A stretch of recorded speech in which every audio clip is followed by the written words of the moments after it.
प्रदेश में अरबों रुपए की वक्फ संपत्तियों के मौजूदा हालात क्या है और इनसे जुड़े कामों का संचालन किस तरह से हो रहा है, अब इसकी जानकारी आरटीआई के जरिए सार्वजनिक होने का रास्ता आसान हो गया है।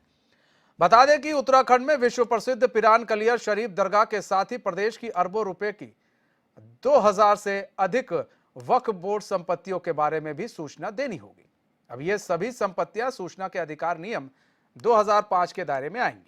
इसके लिए राज्य सूचना आयुक्त योगेश भट्ट ने आदेश पारित कर अपील का निपटारा भी कर दिया। उन्होंने वक्फ बोर्ड और वक्फ संपत्तियों के प्रबंधन में 6 महीने के अंदर आरटीआई एक्ट के तहत मैनुअल तैयार करने के निर्देश भी दिए।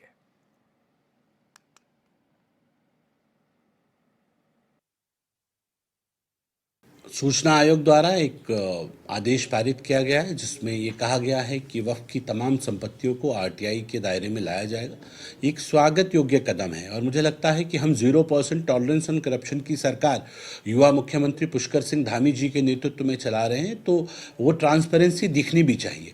वक्फ बोर्ड पहले भी सूचनाओं को देता रहा है, लेकिन क्योंकि नीचे के औकाफ से सूचना प्रॉपर नहीं आती है तो उसको वो दायरे में नहीं थे। और जिस तरह से आयोग का निर्णय आया है, मुझे लगता है कि इससे ट्रांसपेरेंसी और बढ़ेगी और लोगों को भी औकाफ के बारे में जानने का मौका मिलेगा। और हम ये कहते हैं कि जब आप ईमानदारी से काम करते हो तो ईमानदारी दिखनी भी चाहिए, और उस ईमानदारी दिखने के लिए ये औकाफों की सुरक्षा के लिए, औकाफों की हिफाजत के लिए बहुत अच्छा एक ईमानदार कोशिश।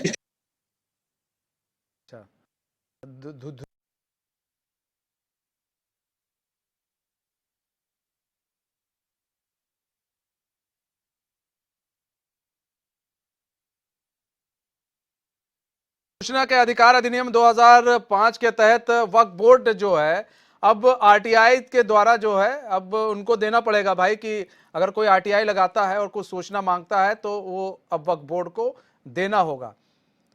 पहले ऐसा नहीं था, लेकिन अब आरटीआई के दायरे में वक्फ बोर्ड की संपत्तियां आ गई हैं। 2000 से अधिक संपत्तियों की अब सूचना जो है उन्हें देना होगा। सूचना के अधिकार अधिनियम के दायरे में संपत्ति है, देहरादून जनता को मिलेगी उत्तराखंड वक्फ बोर्ड की जानकारियां। अब आरटीआई के दायरे में संपत्तियां आई हैं। वक्फ बोर्ड के पास अरबों खरबों की संपत्तियां मौजूद हैं। संपत्तियों की किस तरह से इस्तेमाल किया जा रहा है, प्रदेश की अरबों रुपए की करीब 2200 संपत्तियां वक्फ बोर्ड में रजिस्टर्ड है। अब सूचना का अधिकार अधिनियम 2005 के तहत आ जाएंगी। वक्फ बोर्ड सूचना देने से इनकार नहीं कर सकता है। सूचना आयुक्त ने यह साफ शब्दों में कह दिया है। हमारे साथ अस्करी जाफरी पूरी जानकारी के साथ फोन लाइन पर जुड़ चुके हैं। अस्करी, अब सूचना के अधिकार के नियम के उसमें आगे अंदर आ गए हैं, वक्फ बोर्ड के बारे में अब पूरी जानकारी देनी होगी। भाई आपके पास कितनी संपत्ति है, अगर कोई आरटीआई लगाता है तो पूरी जानकारी देनी होगी। बिल्कुल, देखिए मनीष, प्रदेश में वक्फ बोर्ड की बेशकीमती संपत्तियां हैं जिनमें वक्फ बोर्ड तमाम जो रार है, तमाम तरह की जो आरोप प्रत्यारोप है वो देखने और सुनने को मिले हैं। हाँ। अब क्योंकि जो सूचना आयुक्त हैं योगेश भट्ट, उन्होंने नया आदेश पारित किया है। इसमें साफ तौर से कहा है कि तमाम जो संपत्तियां हैं वक्फ बोर्ड की, यानी तमाम जो वक्फ बोर्ड की संपत्तियां हैं प्रदेश में, वो आरटीआई एक्ट के अधीन उसमें सूचना मांगी जा सकती है। इसको लेकर के लोक सूचना अधिकारी की तैनाती भी जो है पिरान कलियर में की गई है, क्योंकि पिरान कलियर की जो दरगाह है विश्व प्रसिद्ध है। देश विदेश से तमाम जो लाखों सैलानी हैं वहां पर आते हैं, हजारों श्रद्धालु वहां पर आते हैं। तो ऐसे में कहा जा सकता है कि एक बड़ा स्टेप सूचना आयुक्त ने यहाँ पर लिया है, जिसका स्वागत भी किया उत्तराखंड के वक्फ बोर्ड ने के जो चेयरमैन है शदाब शम्स, उन्होंने इसका पूरा पुरजोर समर्थन भी किया, स्वागत भी किया है।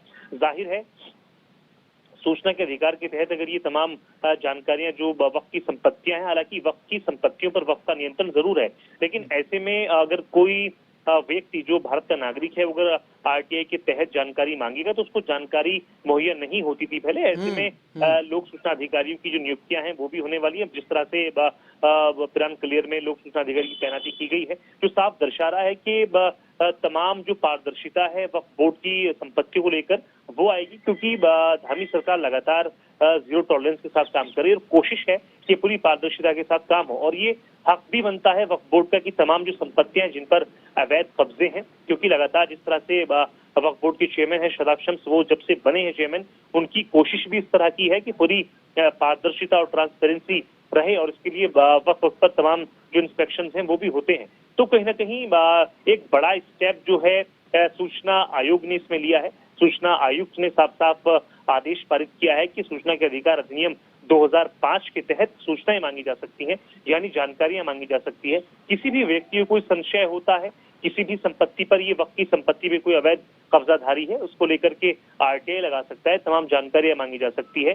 दूध का दूध, पानी का पानी हो सकता है। एक बड़ा स्टेप जो है सूचना आयोग ने लिया है और आम लोगों की भी जिम्मेदारी बनती है, अगर आसपास कोई भी उनको लगता है कि वक्त की संपत्तियों पर कोई अवैध कब्जाधारी बैठा है बहुत लंबे समय से और वक्त को जरा सा भी फायदा इस संपत्ति से नहीं हो रहा है, तो ऐसे में आरटीआई का इस्तेमाल कर सकते हैं, यानी राइट इन्फॉर्मेशन का सहयोग लेकर के तमाम जानकारियां सामने आ सकती हैं। एक बड़ा फैसले के रूप में इसको देखा जा रहा है, बड़े निर्णय के रूप में इसको देखा जा रहा है। आदेश पारित हो चुका है, यानी ये तमाम जो संपत्तियां वक्फ बोर्ड की अरबों खरबों रुपए की संपत्तियां हैं, 2200 करोड़ रुपए से ज्यादा की संपत्तियां प्रदेश भर में है।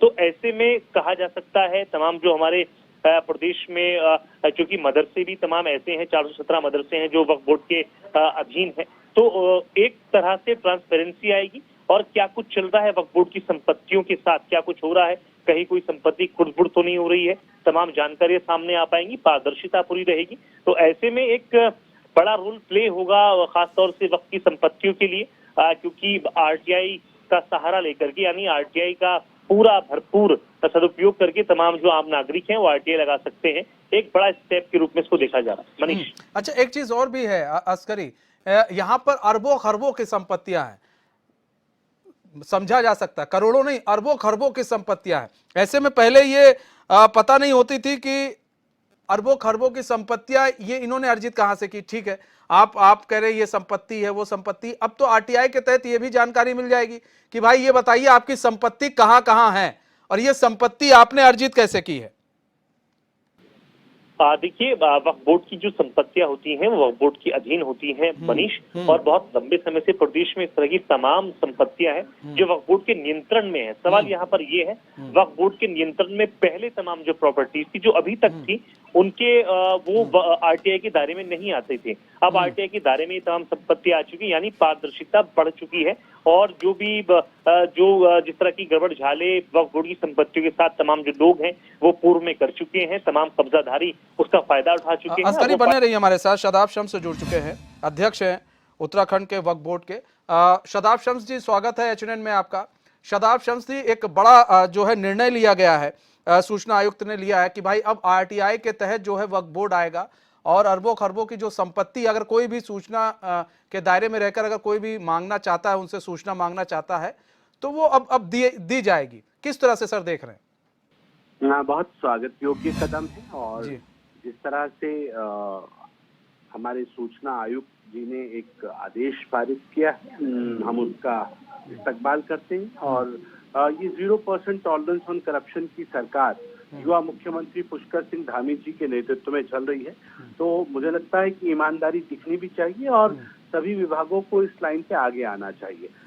ये बात अलग है कि वक्फ बोर्ड पहले भी सूचनाओं को देता रहा है, सूचना के अधिकार में पहले भी वक्फ बोर्ड आता था, लेकिन इस बार वक्फ बोर्ड की जितनी तमाम औकाफ हैं, जितनी संपत्तियां हैं, उनको वक्फ बोर्ड में सूचना के अधिकार में लाने की बात कही गई और मुझे लगता है कि इससे ट्रांसपेरेंसी और ज्यादा बढ़ेगी और ज्यादा पारदर्शिता आएगी और लोगों को, क्योंकि ये तो समाज की संपत्ति है, इसके बारे में जानने का अधिकार भी होना चाहिए। और मुझे लगता है कि अब जो जिम्मेदारी हमारे पास आ जाएगी कि सारी दरगाहों से और तमाम औकाफों से हमें सूचनाओं का एक जो नेटवर्क खड़ा करना पड़ेगा जिससे सब लोग प्रॉपर सूचना दे सकें, तो उस सिस्टम को खड़े करने की जिम्मेदारी जो हमारे मुख्य कार्यपालक अधिकारी हैं, अब उनको जिम्मेदारी दी गई है। मुझे उम्मीद है कि हम मिलकर बेहतर काम करेंगे और बेहतर पारदर्शिता लाने की कोशिश करेंगे। अच्छा, शादाब शम्स जी, एक चीज और भी है, कभी कभार बड़े जो है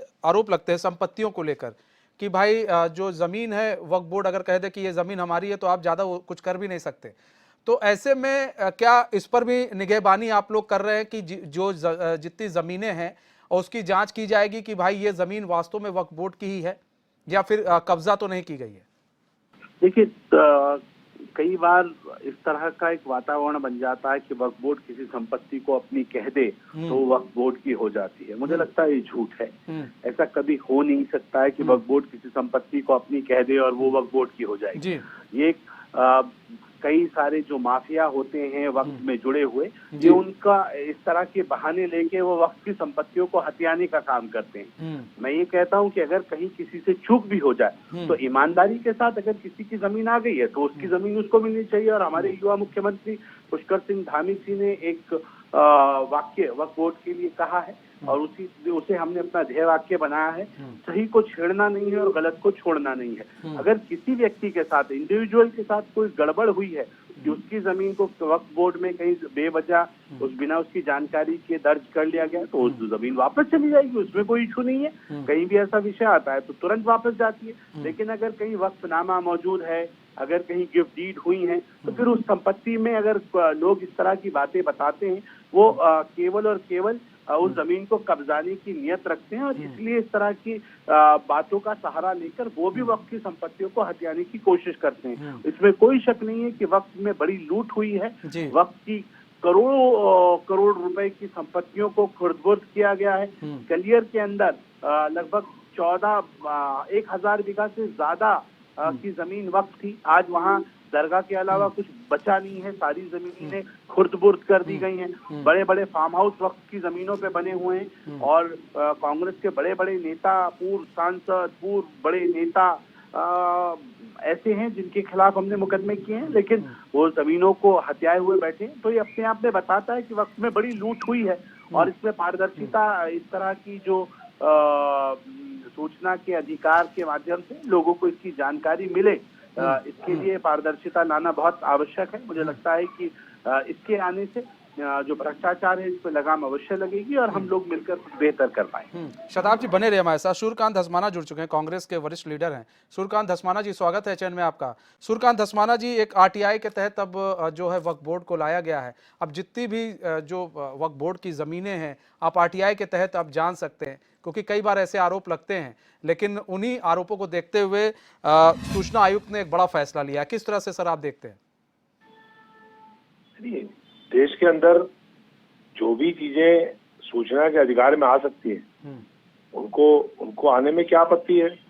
अगर वक्फ बोर्ड जो उत्तराखंड का है उसको अपनी संपत्तियों के बारे में जानकारी सार्वजनिक करने में कोई आपत्ति नहीं है तो हमको क्या आपत्ति हो सकती है। मैं समझता हूँ कि वक्फ बोर्ड के चेयरमैन साहब ने अगर इसको कबूल किया है, सूचना आयोग का जो आदेश, मैंने आदेश नहीं पढ़ा लेकिन समाचार पत्रों से और आपके माध्यम से जो पता लग रहा है कि सूचना का अधिकार तो है, इसीलिए कि आपको कोई भी किसी भी बारे में सूचना अगर चाहिए 10 रुपया की एप्लीकेशन लगाइए। ये अधिकार तो इस देश के डॉक्टर मनमोहन सिंह जी की सरकार ने पूरे भारत की जनता को दिया है कि आप सूचना ले सकते हैं। तो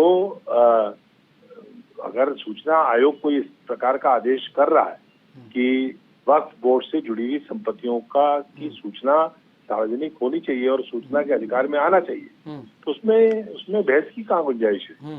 अच्छा तौर पे अगर अच्छा सर, एक चीज और भी है। जी सर, बोले जी बोले। ये सवाल कांग्रेस, बीजेपी या कोई दल का या उसका नहीं है।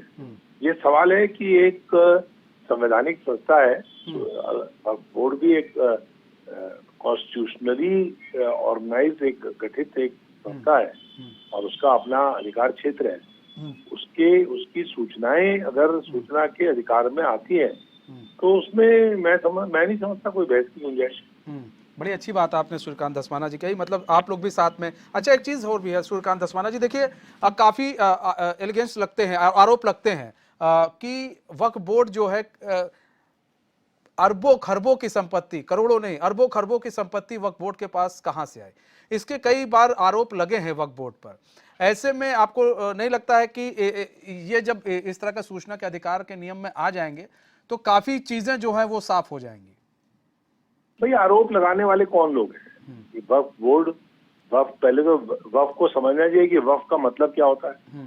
एक ट्रस्ट है और एक संविधान के तहत, भारत के, हिंदुस्तान के संविधान के तहत एक अगर कोई ट्रस्ट बना है, वक्फ बोर्ड बना है, चाहे वो सेंट्रल वक्फ बोर्ड हो, चाहे वो स्टेट्स में वक्फ बोर्ड हो, चाहे वो सुन्नी वक्फ बोर्ड हो, चाहे वो शिया वक्फ बोर्ड हो, ये कोई ऐसी संस्थाएं नहीं है जो किसी ने बना दी हो, रजिस्टर्ड करा ली हो। ये तो संस्था भाई संविधान ने इसको दर्जा दिया है और इसमें जो संपत्तियां हैं उसका एक पूरा प्रोसेस है कि कैसे वक्फ होगा, कैसे कोई जमीन वक्फ में आएगी। तो इसमें मैं समझता हूँ आरोप लगाने वाले आरोप लगाते रहते हैं, आरोप लगते रहते हैं, आरोपों का जवाब भी होता है, कभी आरोप का जवाब नहीं मिल पाता, कभी वो सियासी रूप ले लेता है, उसका कोई मतलब नहीं है। सवाल ये है कि वक्फ की जो एंटिटी है, वक्फ का जो अस्तित्व है, उसको हमें स्वीकार करना चाहिए और उसका एहतराम करना चाहिए, उसकी इज्जत करनी चाहिए। वक्फ बोर्ड जो बहुत सारे लोग हैं जो वक्फ में अच्छा काम करते हैं। हमारे सूबे के वक्फ बोर्ड के चेयरमैन हैं, यंग हैं, युवा हैं, वो बहुत सारे क्रांतिकारी काम करना चाहते हैं अपने उसमें। तो हम उसमें हर बात पे सियासी नजर से किसी के ऊपर आरोप लगाते रहे तो मैं समझता हूँ उचित नहीं है। जो काम अच्छा करेगा उसको वाहवाही मिलेगी, वो किसी दल में हो, किसी सरकार में हो, और कोई खराब काम करेगा तो जनता उसको रिव्यू करती है, उसको जनता देखती है। शताब शम्स जी, देखिए जब ये सूचना आयुक्त ने जब ये बात कही तो कुछ जो समाज के लोग हैं, मुस्लिम समाज के लोग हैं, उनको थोड़ी दिक्कत हुई है, तो उनको कैसे समझाएंगे? देखिए, दिक्कत अपनी जगह है, क्योंकि जो आप अभी पूछ रहे थे कि वक्फ क्या होता है, वक्फ दान होता है और सिर्फ ऊपर वाले के लिए दान होता है। हर व्यक्ति, क्योंकि इस्लामिक जो सिस्टम है, वो धर्म का जो सिस्टम है, उसमें अपनी प्रॉपर्टी का कुछ हिस्सा आपको दान करना होता है और हमारे यहाँ जो दान है वो ऊपर वाले के नाम पे है। तो औकाफ जो है ये अल्लाह की संपत्ति है, वक्फ बोर्ड उसका केयर टेकर है मात्र। और लोग अगर कोई अपनी करोड़ों की संपत्ति वक्फ को कोई मुस्लिम देना चाहे तो ना मैं उसे रोक सकता हूँ, ना आप रोक सकते हैं। तो करोड़ों की संपत्ति कहाँ से आई? उसका मतलब है कि लोगों ने दान दी, इसलिए आई, किसी दूसरे के दान की संपत्ति नहीं है। ये मुस्लिम समाज के अपने खून पसीने की कमाई है जो वो विधवाओं के लिए, गरीब बच्चों के लिए, मजलूमों के लिए दान करते हैं। बदकिस्मती हमारी ये है कि इस प्रॉपर्टी का सही उपयोग नहीं हो पाया। हमारा मानना ये है कि इस प्रॉपर्टी का सही उपयोग हो, उसके लिए उस प्रॉपर्टी के ऊपर अच्छे हॉस्पिटल्स बने, अच्छे स्कूल्स बने, यतीम बच्चों को वहाँ पढ़ने के लिए उनके अच्छी एजुकेशन मिल सके, उस दिशा में हम सब लोग मिलके काम करेंगे। और मुझे बहुत अच्छा लगा माननीय सूर्यकांत धस्माना जी ने जो एप्रिसिएशन दिया, उन लोगों का भी मुझे, अगर विपक्ष के जिम्मेदार लोगों का इसी तरह से हमें साथ मिलता रहा तो हम मिलकर अच्छा करेंगे। हम समाज के लिए अच्छा करना चाहते हैं, इसमें कोई शक नहीं है। राजनीति से ऊपर उठकर इनके ऊपर इन विषयों पे काम करने की आवश्यकता है और हम मिलकर सबका मार्गदर्शन लेते हुए काम करेंगे, ऐसा मेरा मानना है। अच्छा शताब शम्स जी, आपने बड़ी अच्छी बात कही कि अब मतलब आप लोग जो वक्फ की जो जमीन है उसको पूरा देखेंगे, कहाँ कहाँ पर काम हो रहा है, उन जमीनों पर क्या हुआ क्या नहीं हुआ, और अगर जहाँ पर जरूरत पड़ी हॉस्पिटल बनाए जाएंगे, जहाँ जरूरत पड़ी स्कूल बनाने की आप लोग भी बात कही है, तो उस पर भी निगहबानी रहेगी आपकी। बिल्कुल, हम ये कह रहे हैं कि उत्तराखंड वक्फ बोर्ड का अगर संपत्ति प्रदेश के आम आदमियों के काम आए, वहाँ पे हॉस्पिटल्स बने, आम आदमी उसमें जाए, वहाँ स्कूल बने, आम बच्चे उसमें जाए, तो ये प्रदेश का भी हित होगा, समाज का भी हित होगा। सरकार भी हमारे साथ समन्वय स्थापित करके उन संपत्तियों पर कुछ अच्छे प्रोजेक्ट लाना चाहे जिससे हमारे बेरोजगारों को रोजगार मिल सके, तो मिलके कुछ अच्छा करेंगे।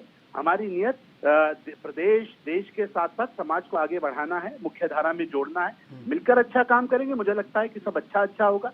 हम नेगेटिव पॉलिटिक्स बहुत कर चुके हैं, अब कुछ पॉजिटिव कर लिया जाए, इसकी दिशा में हम आगे बढ़ेंगे। बिल्कुल सर, पॉजिटिव पॉलिटिक्स हो, सबको अच्छा लगता है। बहुत बहुत धन्यवाद शादाब शम्स जी, सूर्यकांत धस्माना जी हमारे साथ जुड़ने के लिए और अपना बहुमूल्य समय देने